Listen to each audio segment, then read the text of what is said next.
আমার কিছু বন্ধু আছে, ওদের চরিত্র এককালে গোলাপ ফুলের মতন পবিত্র।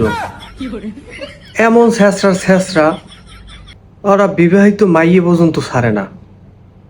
কে ভাই, তোর বিবাহিত মাইয়ে গুলাকে তোর প্রেম করা লাগবে কিসের লগে? কে তোরা কি আবিও তো মাইয়ে দেহ না? আর তোরা কোন মোহে তোরা প্রেম করতে যাও? তো গো বিয়ে হইছে, মাইয়ে বলা আছে, নিজের ঘরে সুন্দরী বউ আছে, এই তুই বউ থুইয়া তুই যা আর এক বেটার বউর লগে পীড়িত করতে। এখনো সময় আছে, ভালো হইছে। যে না ধরা পড়বি হেনা কিন্তু ওই জায়গা মতন ইট বেঁধে দেবে। মানে ঘরের খাওয়ান তোমাকে ভালোই লাগে না, তোমাকে বাইরের খাওয়ানটাই তোমার ভাল লাগে। ভাই এগুলো করবে আবিও তো পোলাপানে, আমার মতন আবিও তো পোলাপানে করতে পারে, ঠিক আছে, ভুলবশত করতে পারে, করতেই পারে, স্বাভাবিক এটা। আবিও তোমার সেটা করে হেঁটে। তোরা বিয়ে তো মানুষ, তো বলো ইয়ে ঘুরিয়ে কোনখানে ঘুরতে গেলেও শান্তি নেই।